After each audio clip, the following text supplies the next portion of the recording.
since you very often start off by warming up with politics, I just thought a good warm-up question would be this question that a professor asked me in one of my first political science courses a long, long time ago. And my views on that at one point were one thing, and now they're very different. And the question was, if you're going to have an entity that's going to be, let's say, controlling things or running things, who would you trust more? The corporations and companies, the government, or the churches / religious organizations? And at that time, I said the government. At this point, I actually think I would say it's probably the religious organizations. That's not saying that they do a particularly good job. I just think that they, in this country, do a slightly better job than the completely incompetent government and the evil-minded corporations. But I'm curious what your thoughts are. I think that would be terrible for the religious organizations. There's two questions. Would it be better for the people? And the second question is, would it corrupt the religious organizations? And the second one would be my bigger worry. Well, yeah, and the religions likely to step into that role are already seriously damaged. And I suspect that their new role would shape them a lot more than Scripture. Abby, I understand and share your concern. What little I know of world history would indicate to me that things are not very secure in the hands of an orthodox formal hierarchy. Yeah, so 17th century Europe is a cautionary tale for Catholics. Yes, much of the Middle Ages. An orthodox formal hierarchy also has certain advantages. And I like to think that my view on things is sort of like an inverse pyramid. I think you should have local communities that are basically, local communities tend to know what's best for themselves and tend to do a fairly bad job when it comes to higher end things. So I think an ideal form of government would, you'd have every 10 people elects one person.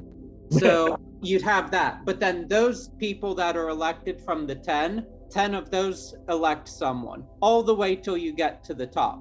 And so by the time you get to that point, you would assume that those people that are electing the one that's at absolute top of the pyramid would make a pretty good choice there. But I think democracy is pretty much a failure in the... Yeah, I think the thing is, there's enough, it's kind of like the Greeks, appointing people to office, and they couldn't stay. Somebody else had to do it next. But it's also, what you're talking about is a little bit like the internet, with all these autonomous nodes that can do what they do very well, and there's resilience there. I think, yes, what can be local should be local. In Catholic social teaching, that's called the principle of subsidiarity. It means that every matter of government is best handled on the most local level possible. That makes a lot of sense because for a lot of reasons. But in this world where communications have changed so much, it's a really hard principle to follow. It's a hard question too. But if you look to some of the most successful countries, Switzerland and whatnot, they're fairly small. You can't say that they're necessarily wealthy because of resources or large populations or anything. I would say, in fact, they might be well off specifically because they don't have the burden of large amounts of territory or large amounts of resources. And, the bigger they are, the harder they fall. I think, having countries with massive amounts of large populations, large amounts of land, doesn't work really well. I think actually, the funny thing here is if this country was split up into basically, the United States of Canada, basically New England and the West Coast could join Canada, and the rest of the country could be, for lack of a better term, would be called Redneckistan. Each one of those entities would function much better on its own rather than being joined together and basically neither side is getting what it wants.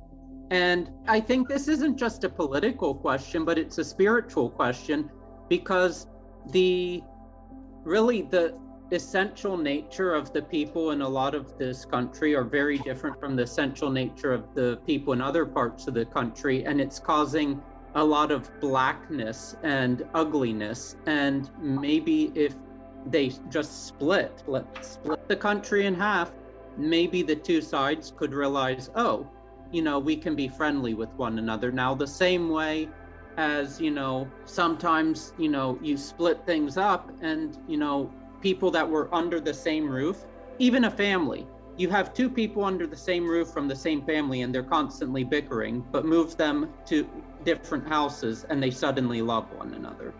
Well, there is the issue of complexity.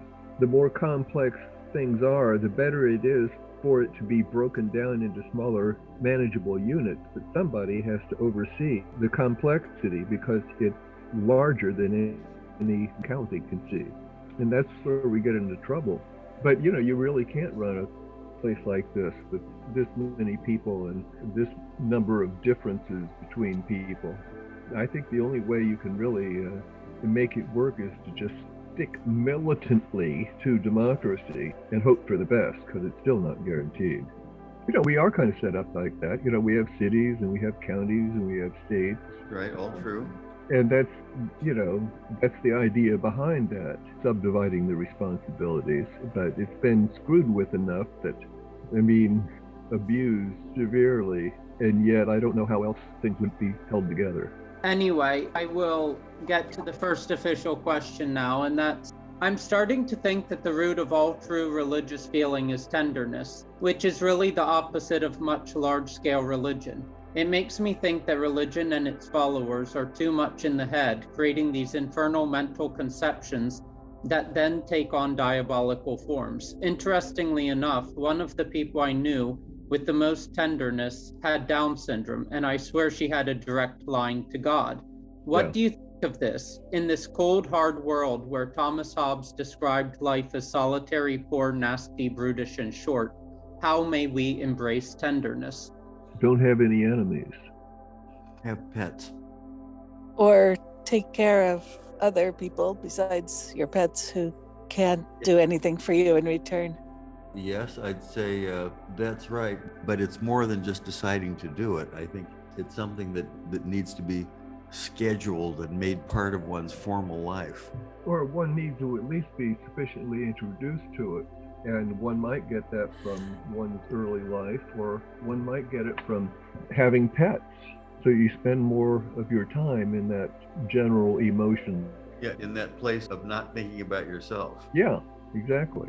Have pets, but also have enemies, because, not having enemies isn't what fosters tenderness, in my view. It's having enemies, and even though they're your enemy, still feeling tenderness towards them. And that's what I call the spirit of chivalry. And it's something that, existed, at least in an ideal, in the Middle Ages, that, knights on the battlefield would help knights from the other side. And now that doesn't really exist. They're either my friend or my enemy. And I don't really have tenderness towards either one, because if my friend says something that I don't like, I'm going to cancel them. Or he's then my enemy. Well, the problem is the personal nature of having enemies. If you recognize a threat or even a very bad person, you still don't have to personalize your opposition, but you better keep your eyes open and do what you have to do. You can recognize the other person as an enemy, just don't make him yours. Just handle the situation knowing what you know. Well, all right, so can you oppose something without it being an enemy? Well, it should be possible. Without that personalization and idealization. Yeah, well, I find myself in opposition to several laws that I run into, but it's not personal. Right. Or at least if it starts to become personal, then it really troubles me. Right. How about the guy that cuts you off in traffic? Yeah, that's a great exercise. I used to want to stay on the person's bumper, or whatever distance they put between me and them. But, I know better. It doesn't do anything. And I would rather transcend my lower self and back up a little and just let the traffic flow. There's something in this question that concerns me, though, which is, The second part of the question, how can we embrace and cultivate tenderness, is of course fine. But it seems that you said it, tenderness in opposition to truth.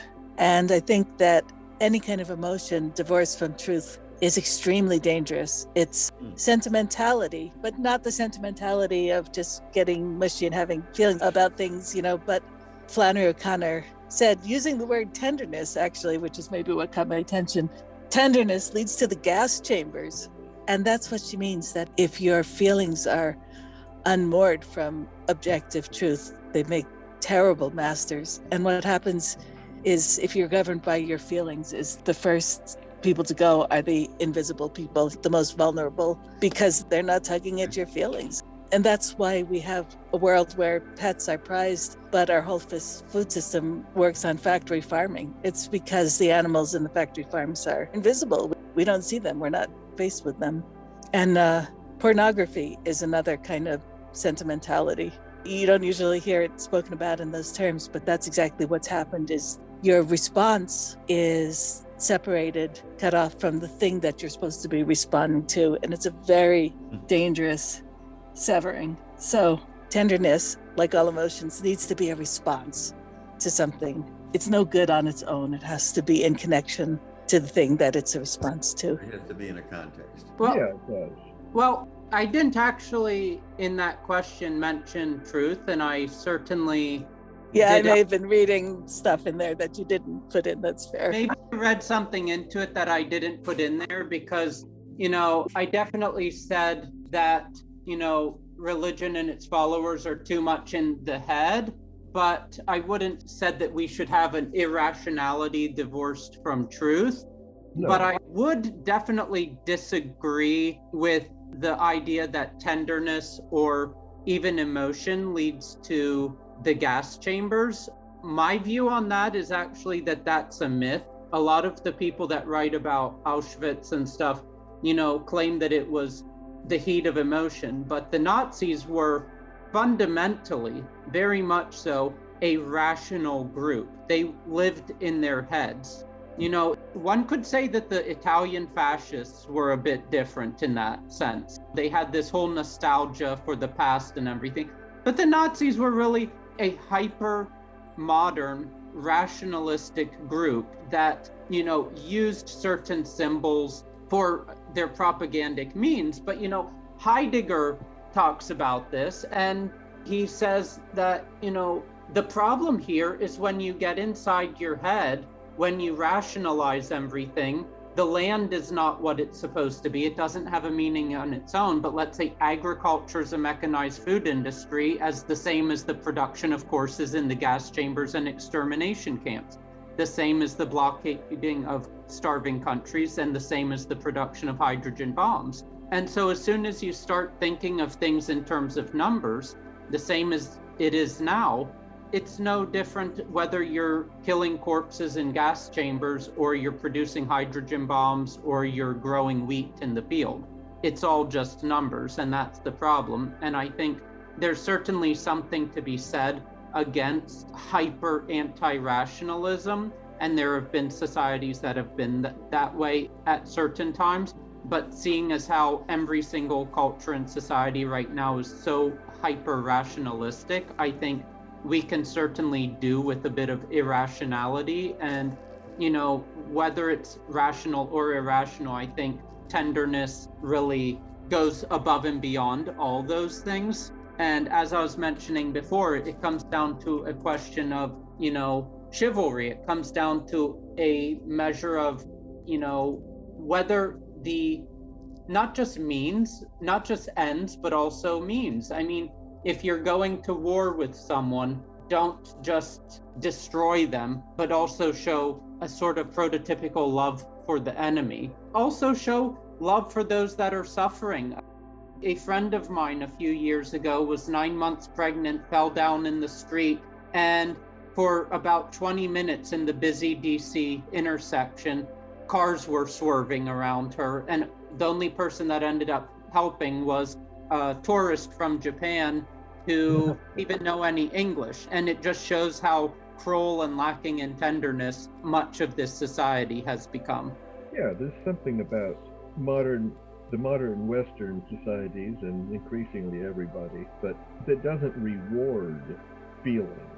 And I think a lot of people, when they spend a lot of their life in their heads, are at least ignoring, if not hiding from, emotion.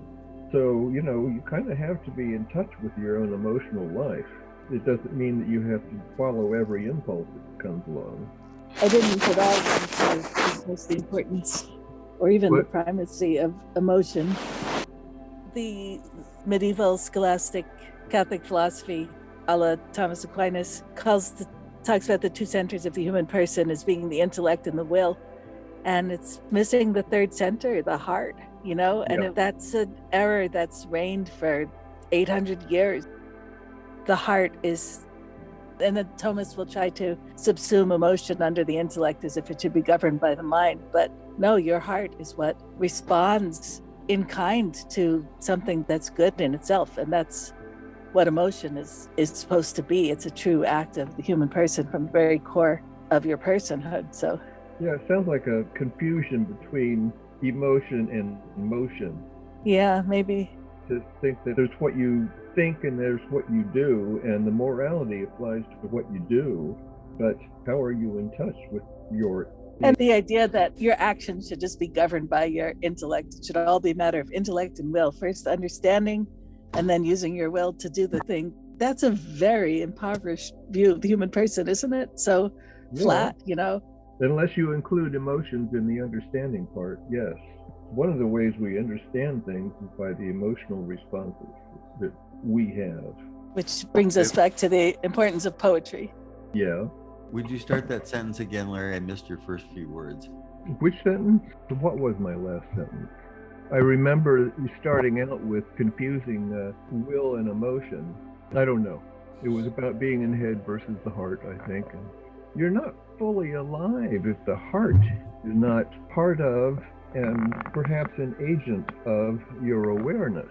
There's a reason for the expression, the eye of the heart. Mm-hmm. And that's why I said that it would be possible to put your emotional life or your emotional responses, to not overlook them and include them in what we call understanding. Yeah, the Sufis get it. The Sufis understand this better than anyone I've ever come across. Could you dilate on that a little, Abigail? Well, I like the expression, the eye of the heart.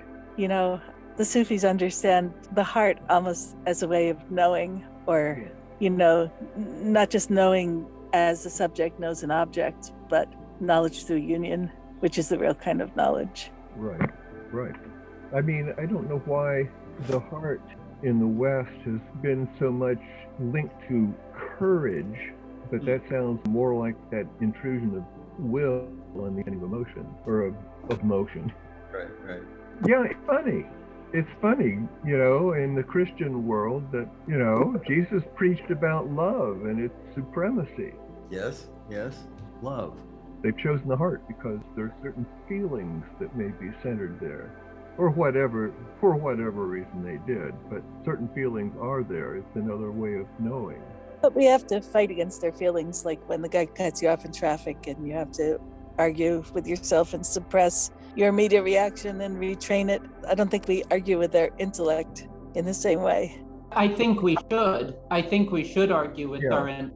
And I think accept our feelings more. I think if we actually had anger and felt like it wasn't a bad thing to have anger and indulged ourselves in that anger in a healthy way, that we'd be less repressed and have fewer psychological disorders.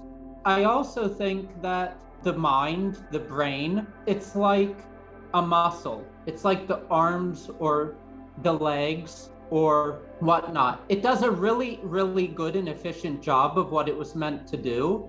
But I believe that that's only one part of us and not the most important part. But I think that who we truly are is actually something deep down inside of us. It's like in our blood, that we have like a blood consciousness. And this isn't something that an idea that exists in most of Western philosophy or culture, but it has, definitely certain theorists that put it forward in most of the Eastern religions. And ultimately, who we are transcends the brain, transcends the mind, and whatever part of us that may be, whether it's something tangible like the heart or the blood, or it goes beyond that, the heart and the blood are a good symbol for that, for us being, something more and deeper than the mind. Because if you use your mind to understand a tree, you'll never understand the tree. The more you try to understand a tree, the farther you get away from treehood.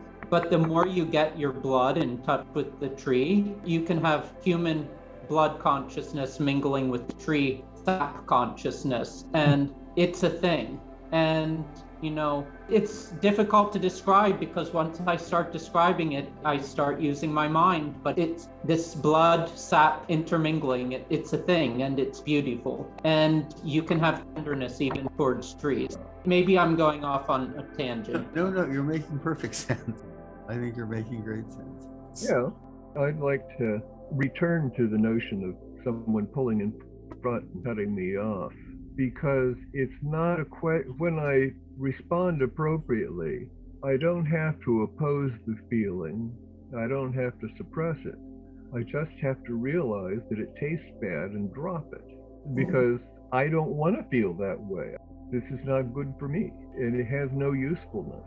It's useless. So, once you see how unimportant it is, it's a lot easier to just, but we see its importance in terms of our importance. So we have to do something about that. Makes sense to me. It works for me when I'm aware enough to do it. Well, yeah. Anything you can do to look at the notion of your own importance is helpful. Yeah, I think our valuation of ourselves is pretty much always overvalued. And hence the spiritual virtues of, which one was I thinking of? Well, an attitude toward poverty, or incorporating the notion of poverty into your life, and humility and things like that. Yeah, well, I don't know. All I know is sometimes I see it and sometimes I don't. Well, does that bring us to question 2? Yes. Question 2. The problem with organized religion may just be the organized part. Is it time to call the holy antitrust regulators to break up these behemoths into small but living communities? It'd be nice. How did they have to get organized in the first place? How did that happen? With each other and to share their faith. So, you get ways of organizing your behavior. But you see that in every organization, that it can start out with this noble idea, this grand vision, and at some point it becomes all about the organization. Yeah, I think we're getting to the heart of St. Abadria's question. Yeah.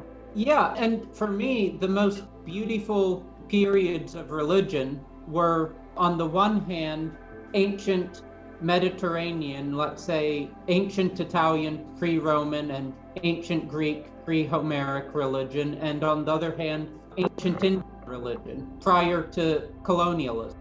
Because there was no official religion then, there were no churches, the entire idea of Hinduism didn't exist. You had individuals that had beliefs, and you might have small communities, but there was no hierarchy of thou shalt and thou shalt not. It was simply people coming together and believing and practicing and fostering at oneness with that which is. And isn't that what religion is all about? I mean, it's religion, the etymological meaning means to bind together. And right now we're not having a binding together, we're having a separating apart. That isn't just right now. Oh, of course not. It's been going on for the last 2,000 years. Right. At least. I'm somehow reminded of Jay Keese's comment about how Christianity was intended to be an esoteric small group. But I don't think you have to choose between the huge centralized organized behemoth and small living communities, because you can have small living communities within the organized religion and Sufi orders, each with their own specialty. And you're a perfect example. And in Catholicism, we have the Franciscans are one thing and the Dominicans are something completely different. And for every spiritual personality, there's an order, whether it's a Sufi order or a monastic order or a third order for laymen. So you can have those small living communities. You don't have to choose one or the other. Yes, I mean, that's one of the things that you did see in monastic life was that, there was a practice of spirituality that appealed, to people. And I guess it's the tendency to want to be monolithic that starts creating the tension. I often return to this, but at some point, there's this concern with what other people are doing. Yeah, that's right. As soon as they include other people's attitudes and behaviors in their, in what they are identified with, then it becomes important that other people behave in certain ways. Right. This is why we don't want any religion being involved in government, right? Because... Well, yes, I mean, the religion, as I say, that would take up that role is not... These are some of the most difficult questions to deal with at all. I mean, yes. really, this question is, at what point does forgiveness mean you don't have any values, Yeah, well, you don't have to be indifferent. I think we all know that. The question is, where do you draw that line? At what point do you distinguish be and let be from that has to be enjoined? And now we have the problem of how do we live together? Yeah, that's the same problem. Well, I mean, I would say that religion is really good at detailing, the paths of the interior life, but that modern ethics does a much better job of detailing how one may live together with other people in a society. I mean, most of us don't actually follow some of the better modern ethical systems, but essentially existentialist ethics is allow one to do whatever they wish to do as long as it doesn't impinge upon the freedom of others. Yeah. So by extension, you can't really murder people. And there's also other things, don't harm animals, don't have factory farming, don't destroy the environment because you're destroying people's ability to have the freedom to breathe clean air, drink clean water, experience the beauty of nature. But overall, shouldn't be too many laws, there shouldn't be too many rules, and certainly all of these things that we have, like that Arabic book, Al-Kaba'ir, the major sins, where if you go to any Muslim country, you'll see these pictures of this book in Arabic, Al-Kaba'ir, and it has a great big serpent on it, like something out of Dante's Ninth Circle of Hell. And then inside, you have all of these possibilities of sins, and it has something like 900,000 sins in it, along with the exact punishments that one will get. And it'll be like, if a drop of urine gets on your underwear, you have 3,000 years in hell, and you're going to get these punishments. If you do this and do that, you're going to have this many years in hell with this many punishments. And it's actually, not scary. It's just sad. Sad that there are so many people that would write these things, and sad that so many people would believe in these things. And it takes, for me, all of the beauty out of religion when religion is interpreted that way. Yeah. Well, I don't know that it takes the beauty out of religion, but it takes them out of religion. Or take them out of the beauty. And yes, it's sad. It's sad if they're not coming to get you. And in that case, it's annoying. Well, that's, I think, a problem that comes from the mind, wanting to nail down everything, so that everything is, the sin. You want to find it in its place. You're not going to do. If you get to that level of pure ratiocination, then there's no soul in it. And it becomes as dry as some religions have, or some sects have. I've mentioned this before, and I can mention it again, is that, in English, spirit and soul are viewed as synonyms, and in German, they're quite different, and in fact, opposite terms. And, I think right now, we live in a world where even the religions are spirit-based or mind-based rather than soul-based.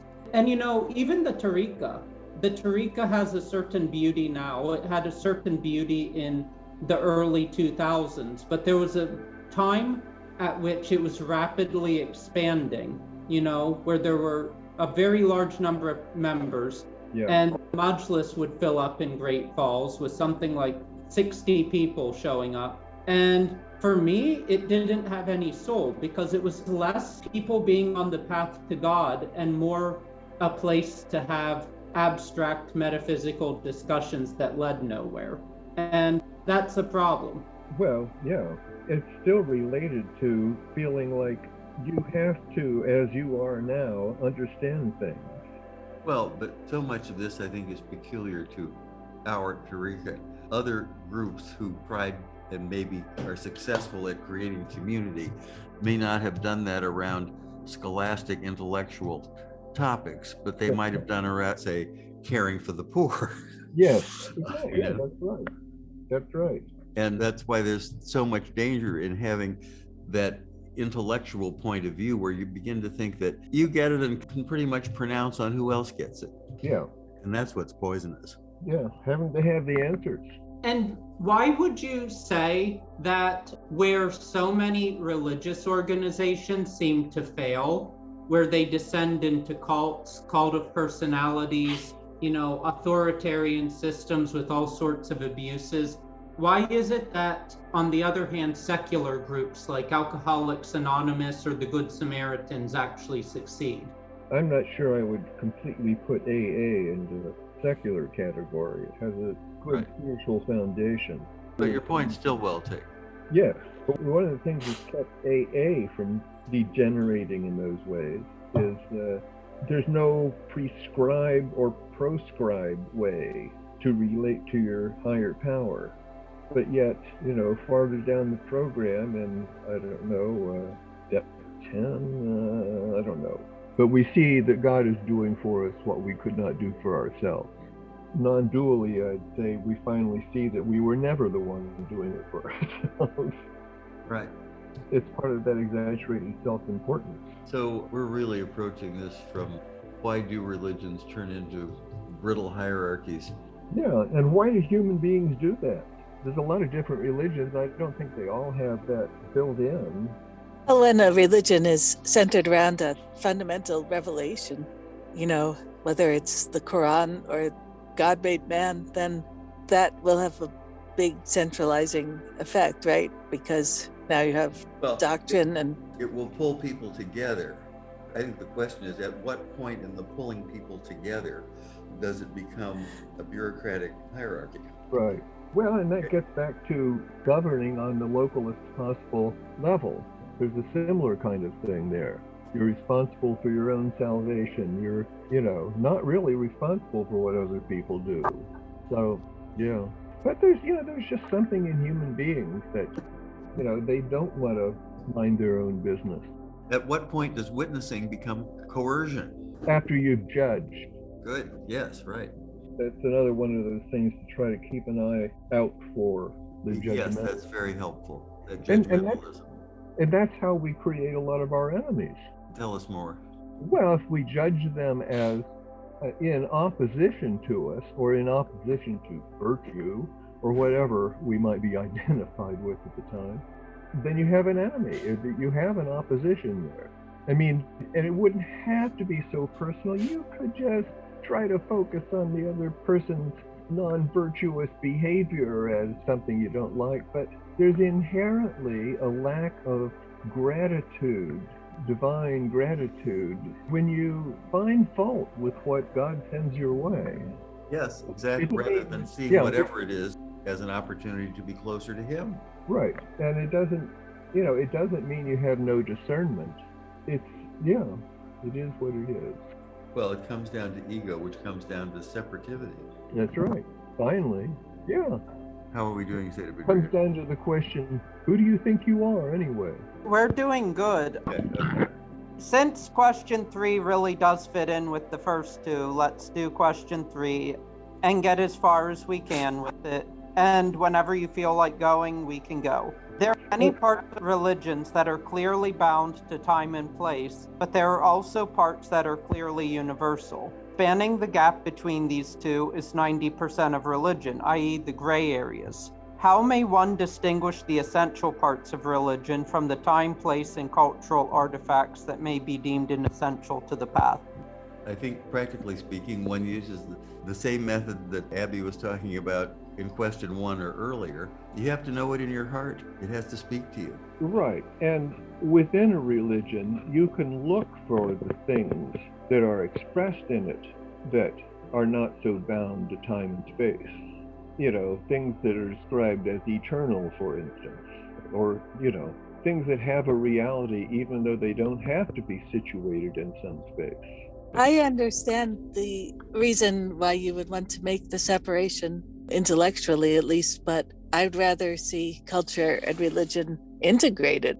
Sure. That would be so wonderful. I don't have that experience of having my religion and my surrounding culture have anything to do with each other, and I felt that lack my whole life. Yeah, exactly. Oh, I absolutely agree with you that religion and culture are best when they're integrated in terms of like a whole way of life with art and music and community and everything. Yeah, I'm sure you do. But I don't feel like it necessarily needs to be the art and culture and so on of a specific time and place, such as with Islam. I don't think it needs to be that culture of 1500 years ago. Yeah. In a particular place. Right. So having an Islamic culture that fits in with, you know, people living in America in the 21st century would be more, without necessarily accepting the vulgar parts of culture.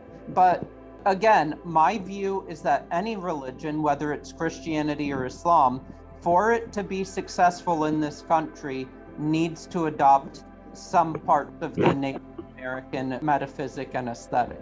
That would be nice. Nature is an experience that in principle is open to all. But you know, on a more practical level, you know, people are part of religions, people are part of communities, and even outside of like this abstract view of that place out there, you know, I can say for a fact that within the Tariqa, many people have been historically just as closed-minded as many others. It's like, you know, they treat Sheikh Isa's writing like a revelation, and, you know, if he said bad things about Friedrich Schelling or some other philosopher, then that philosopher must, and so on and so forth. Well, it's dangerous to have the answers. It's dangerous to have the answers, and it's dangerous, you know, when someone, for all the good that many of the traditionalists did, I think they got to a certain point where they were saying, we're right, you're wrong, my way or the highway.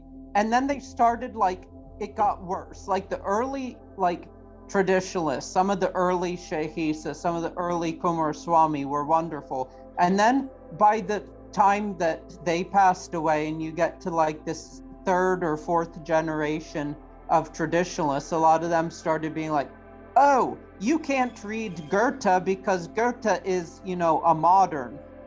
William Blake, why we read William Blake? You should read Rumi.